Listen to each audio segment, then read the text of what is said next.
विधान परिषदेतील सदस्यांच्या निरोपावेळी मुख्यमंत्र्यांसह उपमुख्यमंत्र्यांच्या भाषणाची परंपरा आहे।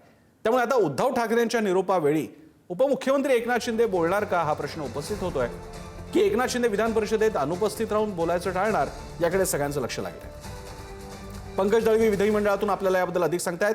पंकज, काय शक्यता आहे एकनाथ शिंदे आपल्या आधीच्या बॉसना किंवा आता आपल्याच पक्षाच्या नावाच्या दुसऱ्या पक्षाच्या प्रमुखांना आणि ज्या पक्षाच्या प्रमुखांकडून त्यांना वेळोवेळी कधी एसनशी कधी काय आणखी एकनाथ मिंधे म्हटलं जातं त्यांच्या बाबतीत कौतुकाचे दोन शब्द बोलणार का?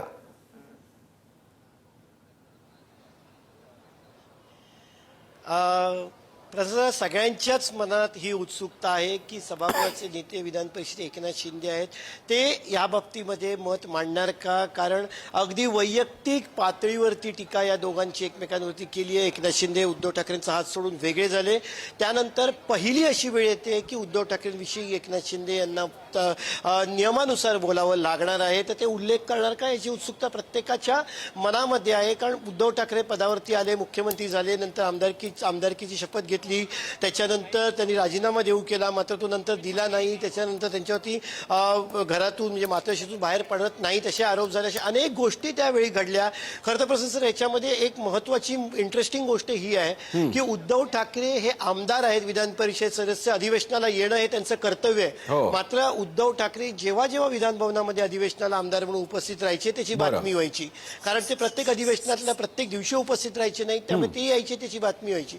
या अशा अनेक गोष्टी ज्या आहेत त्या, त्यामुळे एकनाथ शिंदे नक्की 9 जणांविषयी बोलताना उद्धव ठाकरे यांच्याविषयी स्पष्टपणे बोलतील का, ओझरता उल्लेख करतील का, की नुसता उल्लेख न करता पुढच्या नावांवरती जातील, ह्याची उत्सुकता सगळ्यांच्या मनात आहे। 10वा क्रमवारीत कामकाजाच्या कार्यक्रमामध्ये 10वा क्रम आहे निरोपाचा, आणि त्याच्यानंतर सगळ्यांचं फोटो सेशन होईल।